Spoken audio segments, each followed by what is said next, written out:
जैसे जब इंसान के ऊपर हवस चढ़ती है तो उसको उसकी सुध नहीं रहती, उसको उसके आगे पीछे क्या हो रहा है उसकी समझ नहीं रहती। उसका जो एक अल्टीमेट गोल रहता है वो है उस सुख को प्राप्त करना बाय हुक और क्रुक। उसी तरह जब नफ़रत इंसान पर चढ़ती है तो उसको इस बात की सुध नहीं रहती कि वो क्या सुन रहा है, वो क्या बोल रहा है और वो क्या कर रहा है।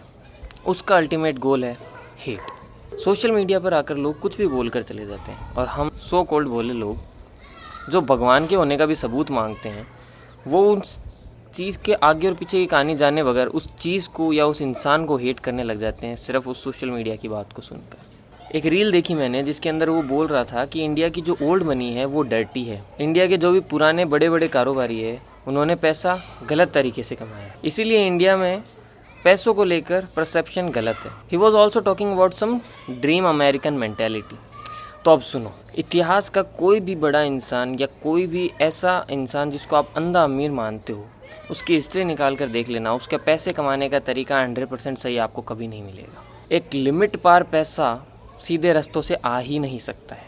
आपको कुछ ना कुछ ऐसा ज़रूर करना पड़ेगा जो इस सोसाइटी के हिसाब से सही नहीं है और आपके उस पैसे को डर्टी माना जाएगा। पैसा और पावर साथ चलते हैं। जैसा मैंने पहले भी बोला है, सबको पावर पसंद है। अभी यूएसए लीड कर रहा है, यूएसए फिलहाल पावर में है, वो लीड कर रहा है, इसलिए वहाँ की मेंटेलिटी ड्रीम मेंटेलिटी और हमारी मेंटेलिटी डर्टी। इट्स लाइक तोड़ा कुत्ता टॉमी, साडा कुत्ता कुत्ता।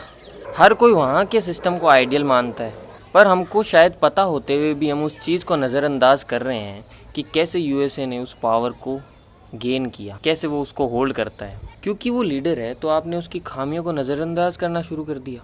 There is a thin line between hate and dislike.